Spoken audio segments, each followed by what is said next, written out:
அதே நல்லா நீங்க எண்ணெய் கொஞ்சம் நிறைய போட்டுக்கணும். அவசரத்துல நான் எல்லாம் அங்கேயே முடிச்சுட்டு இங்கே வரணும். நிறைய எண்ணெய் சேர்த்து மிளகாய் கம்மி பண்ணிருக்கணும். ரைஸ் நிறைய போடுவோம். ரைஸ் நிறைய போதுமா?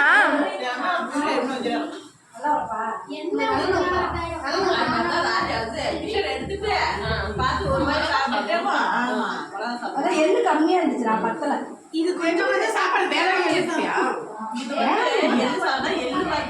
தெரியும். எள்ளு கலர்ல தெரியும். மிளகா நிறையா சாப்பாடு அரிசி அப்படியே எப்படி வடிச்சுட்டாங்க. நம்ம வாங்குறோமே அந்த அரிசி தானக்கா? அந்த அரிசி தான் பருப்பரியா இருக்கனால நல்ல பொடி சரி. அந்த பெருமா கோயிலே இதான் ஃபேமஸ். அது அதே மாதிரி செய்யலாம்.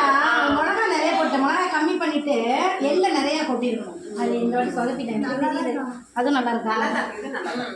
எள்ளு வறுத்து தானே? ஆமாடா. எள்ளு மிளகு உளுத்தம்பருப்பு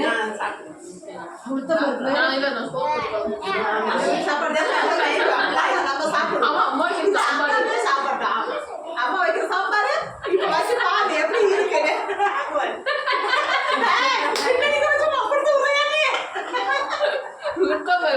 சக்கரை பொங்கல் நான் தான் செஞ்சேன். தொடக்கூடாது யாரும் அப்புறம் எல்லாம் செஞ்சேன். செஞ்சதெல்லாம் தொடக்கூடாது. இல்ல சக்கரை பொங்கல் ரசத்தை ஊற்றி சாப்பிட்டீங்கன்னா பொண்ணு அவங்கள வந்து ரசத்தை எடுக்க சொல்லி சொன்னா நீங்க வர்றீங்க ரசம் நீங்க வெயிட் பண்ணிட்டு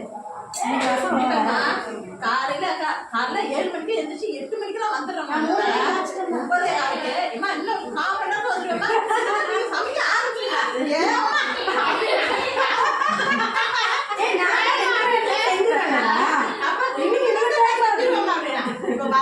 எல்லா பொரியலும் செஞ்சு எல்லாம் வச்சுட்டேன். லாஸ்ட் 2 சேர்ந்து 1 மணி ஆயிடுச்சு எங்களுக்கு. வரதுக்காக காத்துட்டு என்ன ஆயிடுச்சு. தேவைப்படுது. நான் என்ன பண்ணட்டும்? வரலைன்னா 3 மணி ஆயிடும். அதே சொல்லிடுறேன். எனக்கு வடை போறதுக்கு தான் லேட் ஆகும். கூப்பிடுவீங்களா?